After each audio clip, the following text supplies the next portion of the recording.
Prophet ﷺ says that the religion is giving sincere advice. So this is something that's obligatory upon us. Allah Ta'ala says, كُنْتُمْ خَيْرَ أُمَّةٍ أُخْرِجَتْ لِلنَّاسِ تَأْمُرُونَ بِالْمَعْرُوفِ وَتَنْهَوْنَ عَنِ الْمُنْكَرِ وَتُؤْمِنُونَ بِاللَّهِ. So our amr al-ma'ruf, our commanding good, enjoining good, encouraging one another for good, and our forbidding one another from evil is one of those things, as well as our iman in Allah, that made us the best of ummahs that was sent to humanity. So our purpose of being sent to humanity is in order to enjoin good and forbid evil. So this is our role in society. Enjoin good and forbid evil in our own lives and the lives of those that are connected to us. However, nasiha has certain adab. And all those adab, or the amr al-ma'ruf and nahi al-munkar, to forbid evil. If you see someone doing wrong, one of the conditions of going out and forbidding that evil that that person is doing is that your forbidding that evil doesn't lead to a greater evil. You're forbidding that evil, telling that person that this is wrong, or trying to stop them from doing that which is wrong. It's not going to lead them to being more severe in that particular wrong. So you need to know the mindset of that particular person. If it's going to make them a worse person, and they're going to totally turn away from any other advice, then no. You're not the one to advise them. Perhaps see someone else, or this is not the time to advise them, so wait for another time, perhaps which is more suitable, which they'll be more accepting of the advice. Or if you delay it to another time, or with another person that perhaps is closer to them, that they will listen to.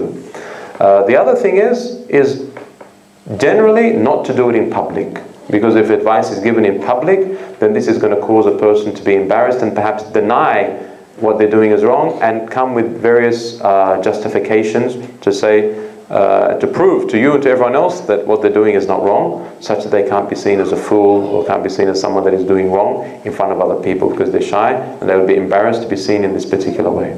So you would do it in private. And indirectly as well, if you can do it indirectly, rather than being direct in the advice, where you can be indirect and signal and refer in some way without being direct, then this perhaps would be more acceptable. And to praise someone for the good that they've done, or the good that they're doing, wherever you can find. So to mention the positives when you're going to criticize someone. So before you give negative criticism, to give positive feedback. And this is one of the most effective ways of improving people's behavior. Acknowledge what they have of positive traits and qualities and have done of positive deeds, and then point out those things which can be improved and changed, and perhaps what they have done which is wrong.